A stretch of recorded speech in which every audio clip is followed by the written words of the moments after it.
There is certainly a lot right with Virginia Beach. The sand, surf, and sun for starters.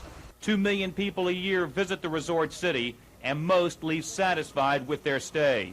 Maureen, Julian, and Leo LeCaire rode down from Massachusetts on a motorcycle and have no regrets. They had some nice restaurants we've eaten at. People have been friendly. We've got no complaints at all. I'd like to come back next year. Yeah. We've already discussed that about coming back next year. I definitely take the car though next year so I can take more souvenirs home. Virginia Beach, without a doubt, is a popular vacation spot. But merchants along famed Atlantic Avenue say they are hearing rumblings of discontent from tourists and locals alike. Rumblings about the traffic, the gaudy signs, the overall cheap image the oceanfront area projects.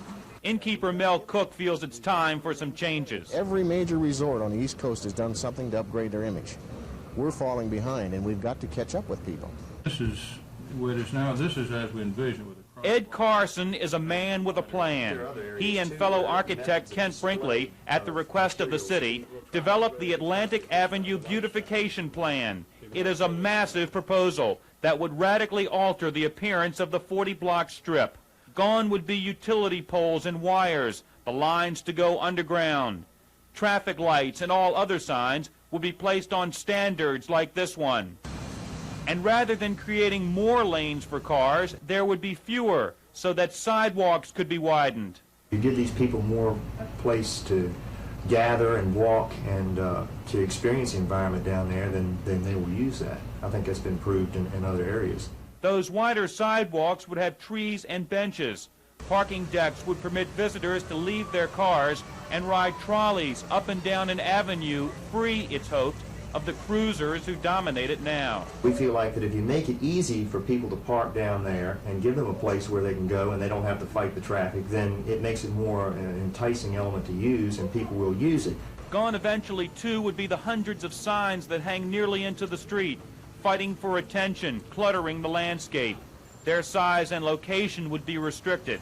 clean up of the signage can make all the difference in the world. What do the merchants think of the plan?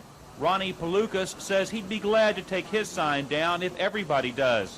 That kind of cooperation, he says, is the key. I think the beach beautification project, if everybody goes for it, then it's going to be great. Now, if you only have 4 or 5 merchants or 25% of the merchants go for it, then it's going to fall through. It has to be 100% or not at all.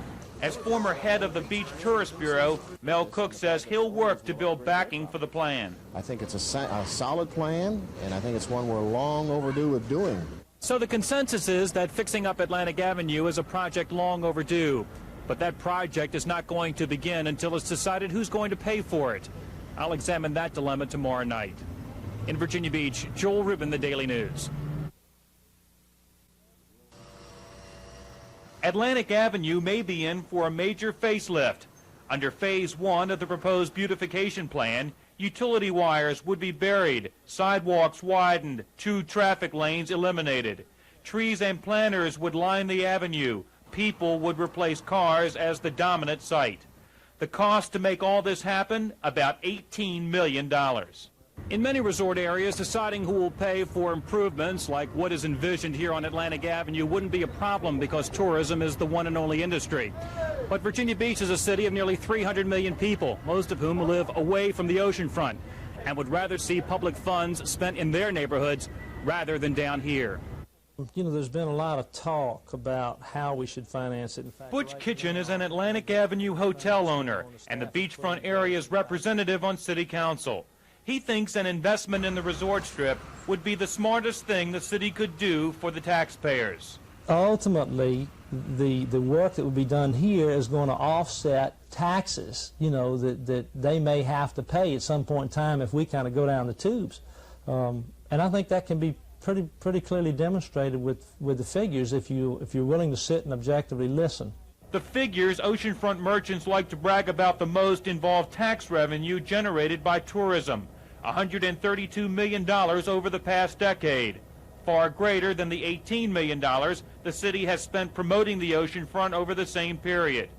A nicer Atlantic Avenue will mean more tax dollars, innkeepers reason, and that is how the beautification plan should be funded. The tourists are going to pay for it. There's no doubt in my mind if we do it, we're going to improve revenue in Virginia Beach, and the tax dollars will pay for it. In other words, says Councilman Kitchen, float a bond. You know, public improvement bonds are the way to go. Councilwoman Reba McClanahan doesn't agree. She believes financing the beautification plan should be a joint effort of government and private business. I think for the ordinary businessman to get as interested in what is being done, he needs to almost have some of his own money tied up in it. And I'm not saying that he's not interested otherwise, but I think all of us, if we have a direct interest in the outcome and profit and how much of our money is being spent, we take a greater individual interest.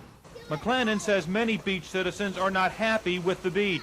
They feel tourists have always come first in the eyes of merchants there, locals a distant second. Councilman Kitchen understands, but insists the beautification plan will remedy that.